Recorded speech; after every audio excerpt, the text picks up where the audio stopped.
So here we have the wet liquid spore.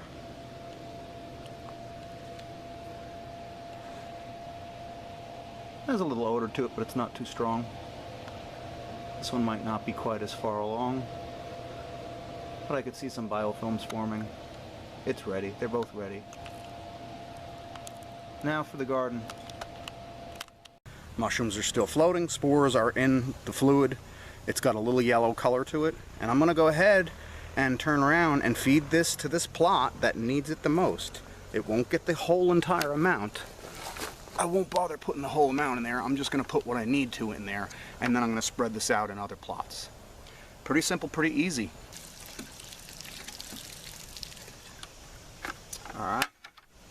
I just poured some into here, and now we're just going to basically go down where I think it's needed.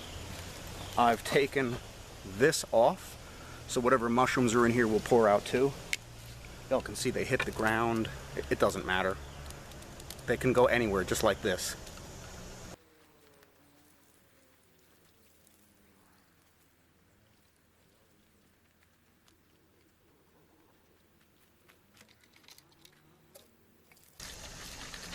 I'm making this transfer inside the garden because if any of these spores get out in the garden, they're just going to do their thing. And we got a little more. I'm going to go ahead and treat another area.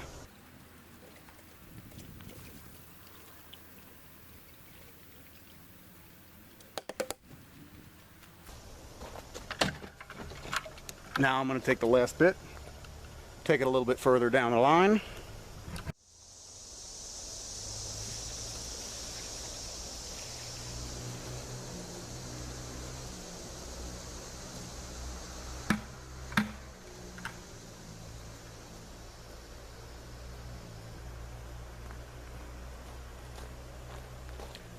Next, we're going to head over,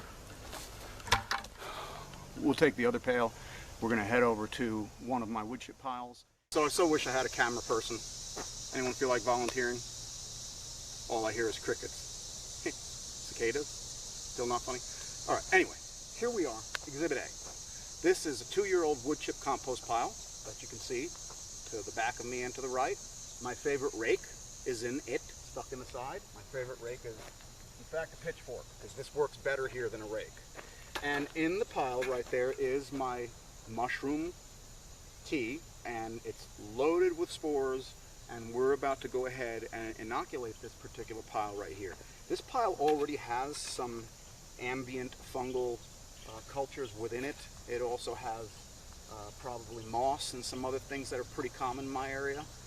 And what I'm going to do is create another dominant culture within it. It's going to be these, well, this mushroom spore and whatever else might have blown into it while I was making it over the past few days. And I'm going to use this particular tool right here to rake out a little section down at the bottom.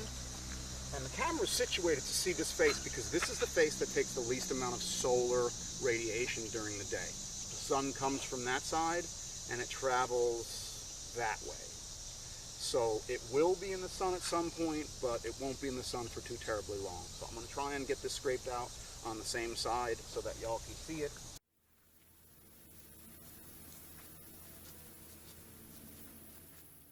North Carolina, we can pretty much expect there to always be plenty of insects. There's always going to be plenty of bugs. There's always going to be plenty of everything that makes gardening difficult. Okay, so basically all I did was I scraped away a little shelf, and I'm going to leave you there so you can see the whole thing go down, and then I'm going to bring you over here so you can see it up close. But y'all know what it looks like to scrape the side of a wood chip pile off. Right here, I can point at the ground. This is earth level. This is about 16 inches higher than earth level. Hopefully you can see my hand. I don't know. I won't know until I review the video. I'm going to go ahead and take the mushroom spores, pour them here, and then I'm going to take this plastic piece and I'm going to put it over the top of it and cover it all with wood chips. That'll be how I will identify the location of where I put the spores, and it'll be how I'll be able to check underneath to see if I have good colonization of fungi. And once I know that I'm certain that there's plenty of colonization, I'll turn this pile over one more time.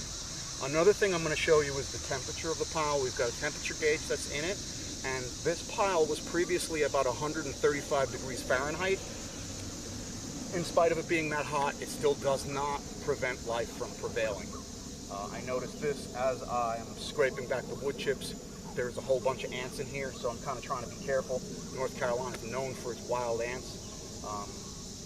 But what they don't know is there's a chance that their biology might not mix well with this mycelia, and if that's the case, well, maybe I'll have fewer ants.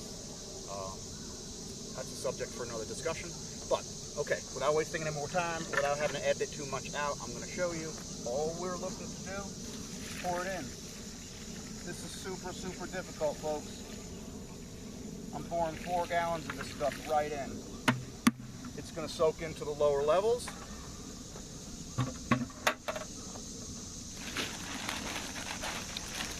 I'm going to take this plastic sheet.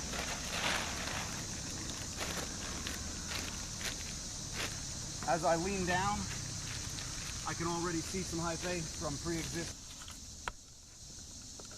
That little white spot right there is hyphae. I don't know if it'll get clear. And there it is, nice and clear.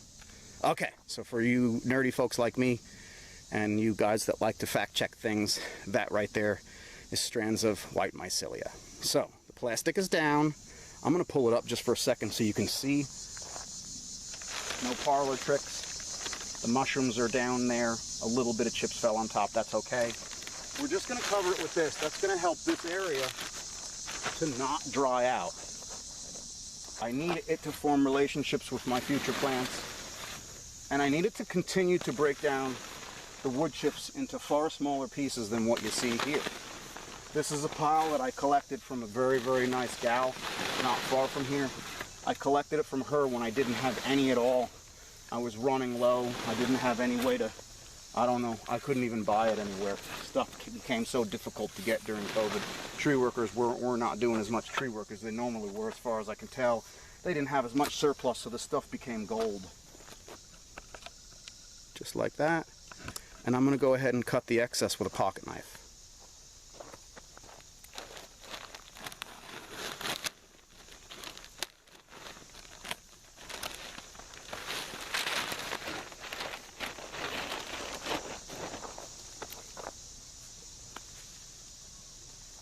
I can pan back a little bit further. No, I can lift up and walk back a little further and get you in a little better. And there you can see it just kind of hanging like a drape. It doesn't always do that. I could rip that off. You know, I may not. I'll probably just leave it like that so I don't forget. It won't take very long, maybe 30 days. I'll be back here lifting that up, looking underneath it, looking for the stranded growth, looking for the mycelia to form. And once I'm convinced that it's formed sufficiently in a large enough area, this pile will get turned over. I will turn it over, and then that will have the same effect as me inoculating the entire pile, because then the hyphae will grow through the rest of it, and I'll be able to spread that out into a larger area by introducing it to other media and other particles of nutrient, etc., and it will continue to do its job. Now I'm going to come in close, and I want to show you all the thermometer. Let's see if I can...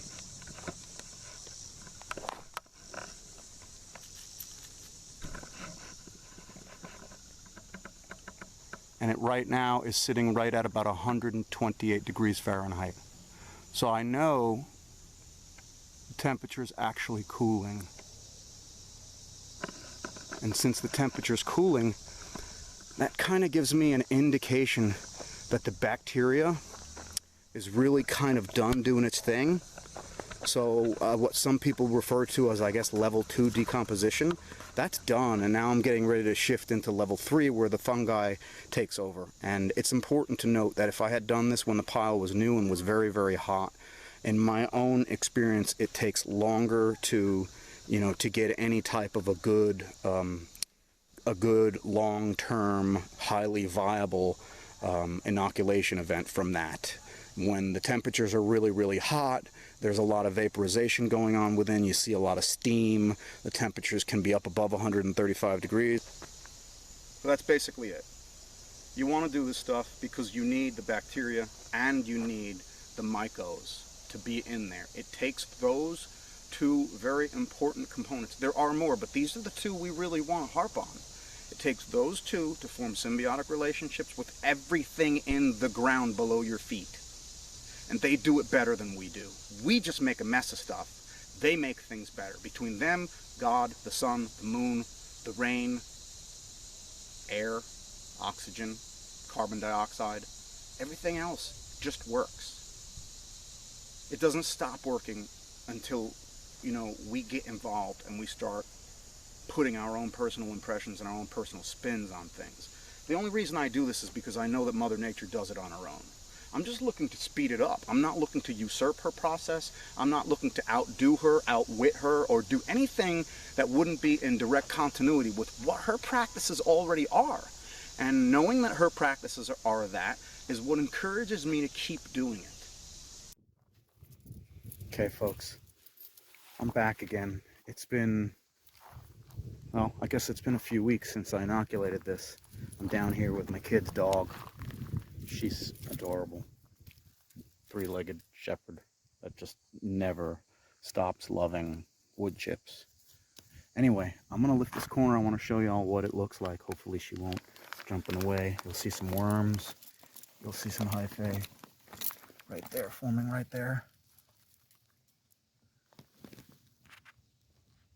That white right there. And some worms. Some more white right there. But just so that y'all actually have an update with the video showing you that it actually works. I don't want to lift it up much more because in my opinion, I don't believe it's done. So I'll back up so you can see. There it is in its glory. And as soon as I'm certain that that stuff is really well sewn in, I'll pull the plastic off and I'll use you know, whatever means necessary to toss it and turn it to expand it. It will break up the hyphae, and that stuff will in turn continue to grow elsewhere, and before you know it, the whole pile will be completely inoculated. It shouldn't take very long, and it's going to go over there underneath that greenhouse right there. So make sure you stay tuned. All right, peace, be well.